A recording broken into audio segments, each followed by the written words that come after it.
दोस्तों जैसे जैसे म्यूचुअल फंड की लोकप्रियता बढ़ती जा रही है, वैसे वैसे लोगों की इससे जुड़ी हुई नॉलेज भी बढ़ती जा रही है।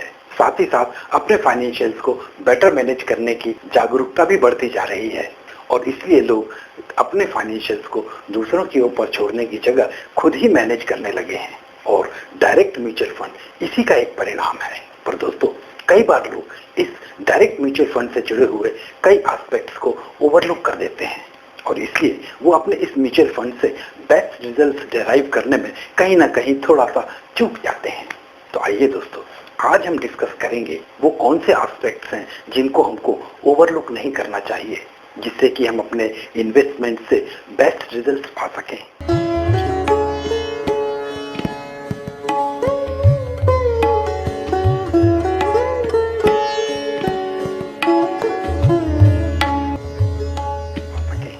नमस्कार दोस्तों, मैं हूं आपका दोस्त मनीष वर्मा। आपका पैसा आपका प्लान में आप सभी का स्वागत है। दोस्तों जब भी हम कोई इन्वेस्टमेंट करते हैं तो उसमें मेजर दो ही एक्टिविटीज होती हैं। पहली सिलेक्टिंग एप्रोप्रिएट इन्वेस्टमेंट ऑप्शन और दूसरी रिडीमिंग प्रोसीड्स ऑन मैच्योरिटी। पर दोस्तों म्यूचुअल फंड्स के केस में एक और एक्टिविटी उसमें ऐड हो जाती है जिसको हम बोलते हैं periodic review and appropriate corrective actions. दूसरा, म्यूचुअल फंड्स के केस में ये तीनों एक्शन उतने आसान नहीं होते हैं जितने कि नॉर्मल इन्वेस्टमेंट के केस में होते हैं। इसलिए म्यूचुअल फंड के रिटर्न्स प्योरली इन तीनों एक्शंस की इफेक्टिवनेस के ऊपर में ही डिपेंड करते हैं। और दोस्तों अगर इफेक्टिवनेस ज्यादा है तो हमारे रिटर्न्स बेटर आएंगे, पर अगर इफेक्टिवनेस में कहीं कोई कमी रह गई तो हमारे उससे रिटर्न्स अफेक्टेड हो जाते हैं।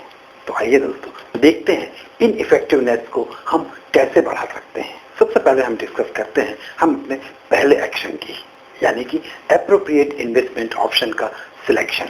तो दोस्तों एप्रोप्रिएट फंड के सिलेक्शन के लिए हमको अपना फंड सिलेक्शन काफी रिसर्च के बाद करना चाहिए, क्योंकि दोस्तों अच्छे फंड की लिस्ट तो हमको कहीं से भी बहुत आसानी से मिल जाती है। आप किसी भी वेबसाइट पे देखेंगे आपको एक लंबी लिस्ट मिल जाएगी जो बोलेगी ये अच्छे फंड हैं, इनमें इन्वेस्ट करना चाहिए। और दोस्तों एप्रोप्रिएट फंड की लिस्ट आपको कहीं नहीं मिलेगी और हमारी जरूरत अच्छा फंड नहीं, हमारी जरूरत एप्रोप्रिएट फंड है।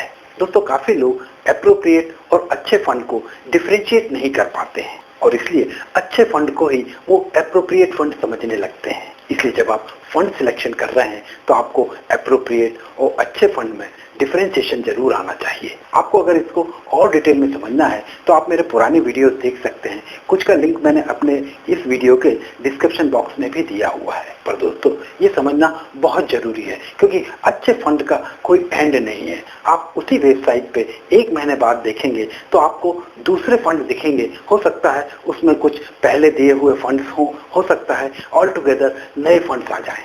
इसलिए हमको अच्छे नहीं बल्कि एप्रोप्रिएट फंड को देखना पड़ता है, क्योंकि एप्रोप्रिएट फंड आपकी रिस्क प्रोफाइल के हिसाब से होता है, वो आपके एक्सपेक्टेड रिटर्न्स के हिसाब से होता है और वो आपके इन्वेस्टमेंट के होराइजन के साथ में मैच करता है। इसलिए दोस्तों एप्रोप्रिएट फंड का सिलेक्शन अपने आप में एक काफी क्रिटिकल एक्टिविटी होती है और अगर इसमें फिर भी संशय रहता है तो बेटर होगा कि आप किसी फाइनेंशियल एडवाइजर से कंसल्ट करें, क्योंकि दोस्तों उसकी फीस इतनी ज्यादा तो नहीं होगी जितना कि डैमेज अगर आपने गलत फंड ले लिया उससे हो सकता है।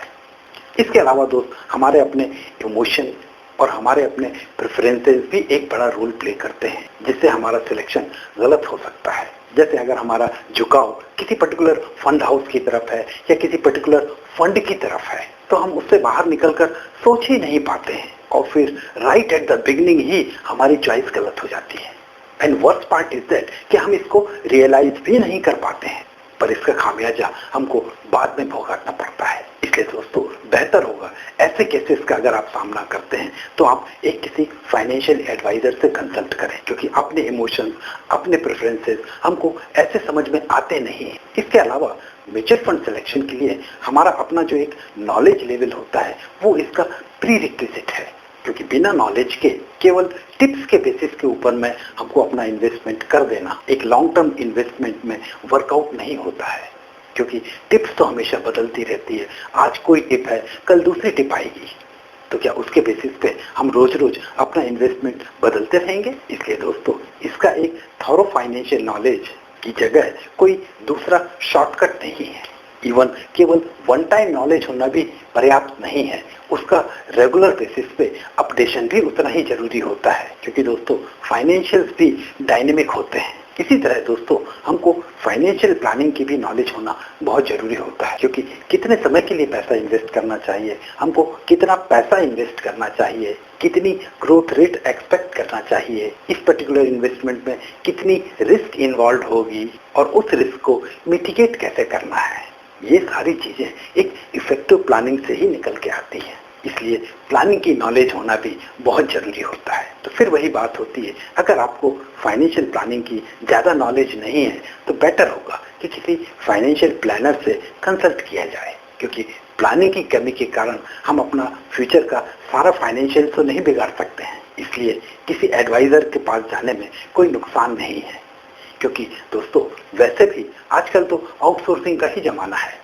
अब दोस्तों दूसरा स्टेप होता है periodic review and appropriate corrective action. दोस्तों इकोनॉमिक सिनेरियो एक डायनेमिक इक्विलिब्रियम होता है और इसलिए ये फ्रीक्वेंटली चेंज होता रहता है, और इसलिए हमारे इन्वेस्टमेंट को इसके साथ सामंजस्य बिठाना बहुत जरूरी होता है।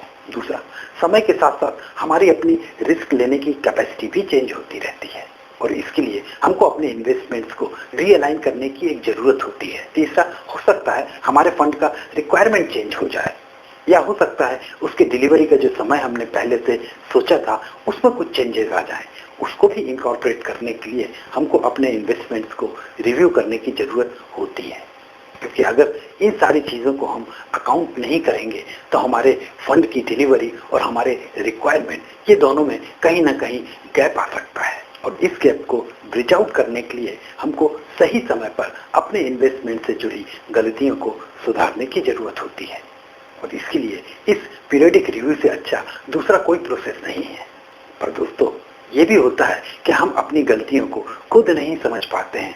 हम जब भी रिव्यू करते हैं हमको सब कुछ सही ही लगता है, इसलिए रिव्यू के समय किसी तीसरे निष्पक्ष व्यक्ति का होना भी उतना ही जरूरी होता है, चाहे वो आपका अपना कोई फ्रेंड हो, चाहे फाइनेंशियल एडवाइजर हो, चाहे कोई भी हो, पर कोई व्यक्ति होना चाहिए, क्योंकि हमको हमेशा अपने जो इन्वेस्टमेंट्स हैं वो सही ही लगते हैं। दूसरा एक और प्रॉब्लम होता है, हम हमेशा अपने रिस्क प्रोफाइल को समझने में गलती करते हैं, क्योंकि जब मार्केट ऊपर जाता है तो उसमें जो भी रिस्क इन्वॉल्व होती है वो हमको दिखती ही नहीं है, और फिर जब मार्केट गिरता है उस समय जब रिस्क मालूम भी चलती है तो उस समय ये समझ के कोई फायदा नहीं रह जाता है। इसलिए रिव्यू प्रोसेस अगर कोई जानकार आदमी करता है, चाहे फाइनेंशियल एडवाइजर हो, चाहे आपका कोई जानकार मित्र हो, तो रिव्यू प्रोसेस ज्यादा फ्रूटफुल होती है।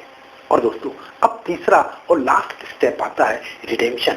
इसमें अधिकतर क्या होता है कि लालचवश हम अपने फंड को तब तक कंटिन्यू करते हैं जब तक कि हमको उसको रिडीम नहीं करना है, क्योंकि हम अपने टारगेट्स में कोई कूलिंग पीरियड जैसा बिल्ट इन ही नहीं करते हैं, और इस चक्कर में काफी संभावना होती है कि हम अपने टारगेट का सम मिस आउट कर देंगे, क्योंकि मार्केट का बिहेवियर कब और कैसे होगा ये किसी को नहीं मालूम है। तो दोस्तों अगर इन सारी बातों को हम ध्यान रखते हैं तो बेस्ट रिजल्ट अपने आप ही आने वाले हैं। ये सारी चीजें इसलिए भी जरूरी हो जाती हैं क्योंकि बेसिक अजम्पशंस जो डायरेक्ट म्यूचुअल फंड के साथ में है वो यही है कि आपको खुद को म्यूचुअल फंड्स के बारे में अच्छी खासी जानकारी है, और इससे जुड़ी हुई जो भी प्रोसेसेस होती हैं वो आप बाय डिफॉल्ट फॉलो करने वाले हैं। इसलिए बिना इन प्रोसेसेस को फॉलो किए हुए डायरेक्ट म्यूचुअल फंड आपको वो फायदा नहीं दे सकता है जो एक्चुअली आप उससे डेराइव कर सकते हैं। इसलिए डायरेक्ट म्यूचुअल फंड के केस में आपको अपना नॉलेज लेवल बढ़ाना एक कंपल्शन है, क्योंकि दोस्तों केवल बंदूक मिल जाने से ही निशाने नहीं लग जाते हैं, निशाने लगाने के लिए निशाना लगाना सीखना भी पड़ता है। तो दोस्तों आज के लिए बस इतना ही। कैसा लगा हमारा आज का ये डिस्कशन, अपनी प्रतिक्रिया जरूर दीजिए, और अगर पसंद आया है तो आप मेरी चैनल को सब्सक्राइब भी जरूर कीजिए, जिससे कि इस तरह के इन टॉपिक्स पे होने वाले सारे डिस्कशंस में आप भी सम्मिलित हो सकें। तो दोस्तों फिर मिलेंगे एक नए टॉपिक पे नए डिस्कशन के साथ। तब तक के लिए नमस्कार, जय हिंद।